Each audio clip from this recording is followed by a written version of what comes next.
Like, what did I just do? If somebody picks up on the phone, I'm like, oh my gosh, this is amazing. How dare you call me during a pandemic? You're trying to steal my house? You think because times are rough? And guys, I just invested in real estate. I just spent $25,000 that I did not have to learn how to start investing. It's October of 2019. And I gotta tell you, like the day after I made this purchase, I found myself feeling like I was about to throw up. I'm just being honest, right? Like I'm sitting there like the next morning and I'm waking up like, what did I just do? How much money did I just spend? Oh my gosh. So if you're in that state right now, it's a normal place to be. But after a few days, I start to relax. I start to recognize this is what I did. I'm invested. I'm all in. So I begin going to work. I begin ripping through these courses like nobody's business. I mean, again, I'm unemployed. I have nothing but time. So I'm just sitting there at my computer and I'm just watching these video modules. And what's funny is even my girlfriend at the time, she was watching it with me. She was going to be my partner, but she was still working herself. So you know, one of us is just sitting there studying all day. The other one's like, look, I got stuff to do. So she's coming home and I'm like talking to her like, this is what I learned. This is what I learned. And like, I don't realize it, but like I'm stressing her out. I'm overwhelming her. And some of you might be in this position with your partner where you're so excited about this new thing that you don't even realize you're talking a mile a minute and they have no clue what you're even saying because they're not there pulling in the same information as you. So I was outgrowing her in the sense of real estate. So this is going on and I'm, without realizing it, beginning to isolate myself. I don't have any other people to talk to. I'm trying to find other investors to connect with in my local area. You know, I'm searching for RIAs. The RIAs in my town, those are real estate meetups. That's what we call them, RIAs. Those are just meetups where other investors get together. They're only happening like once per month. And some of them I have to pay like $100 to go to. And guys, I just dropped $25,000. I'm not trying to spend another dime. Plus my business is requiring that I turn on marketing and I've got to pay for all these systems and tools.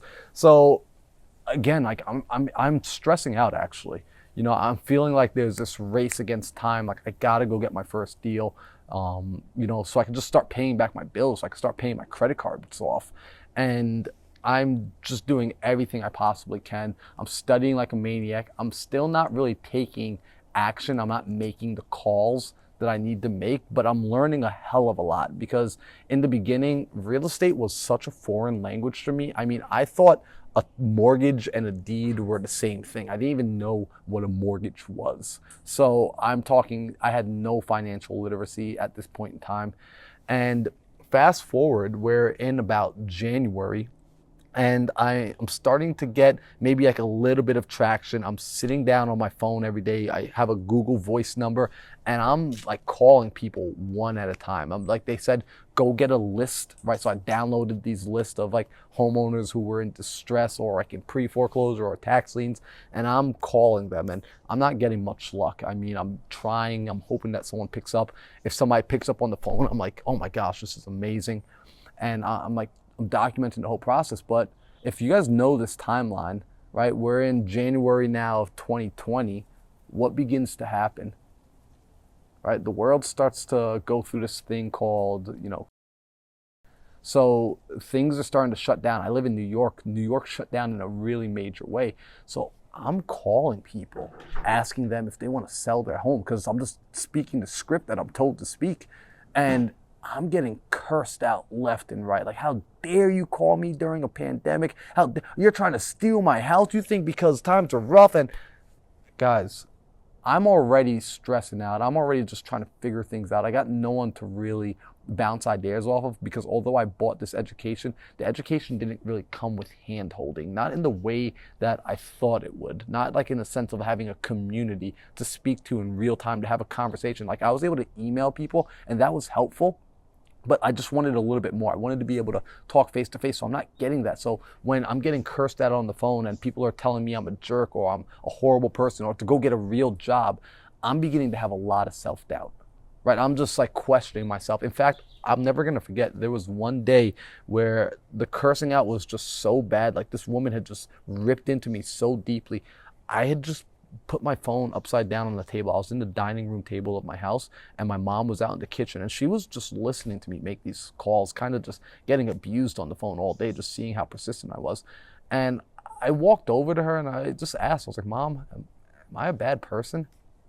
Right? I'm like, guys, like I'm a young adult. Like I'm not like a 6-year-old kid, right? Like I'm a young man, but I'm starting to feel like a total loser.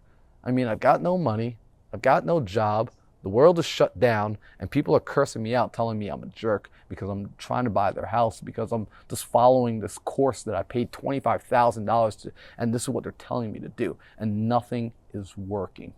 So I'm just getting stressed out. I'm getting down on myself. I'm starting to feel like a total idiot.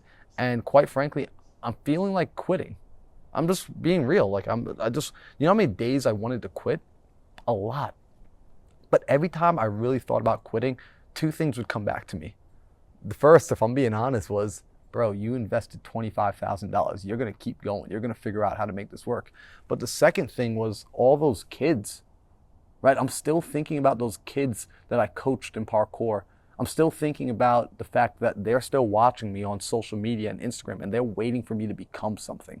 They're waiting, because I told them, guys, this is what I'm going to go do. I'm going to go out into the world, and I'm going to go figure out how to really live the life of our dreams, and to be able to show that it's possible, so that anytime anyone says that you can't do the impossible, they could say, no, I know a guy.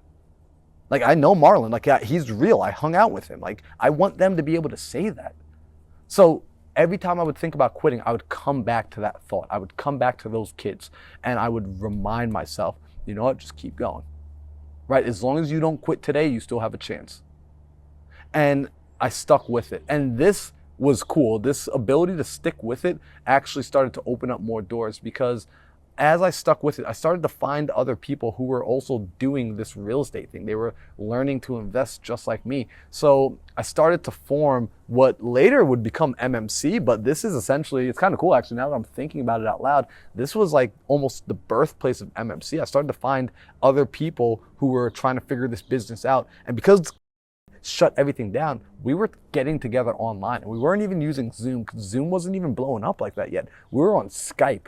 How many of you remember Skype, and you remember that stupid ass ringtone when like a Skype call comes in? We were just hopping on Skype rooms getting together. So in the next video, I'm gonna break down really like where the first breakthrough started to come in my business, and how if you're staying persistent, you will eventually start to make something happen.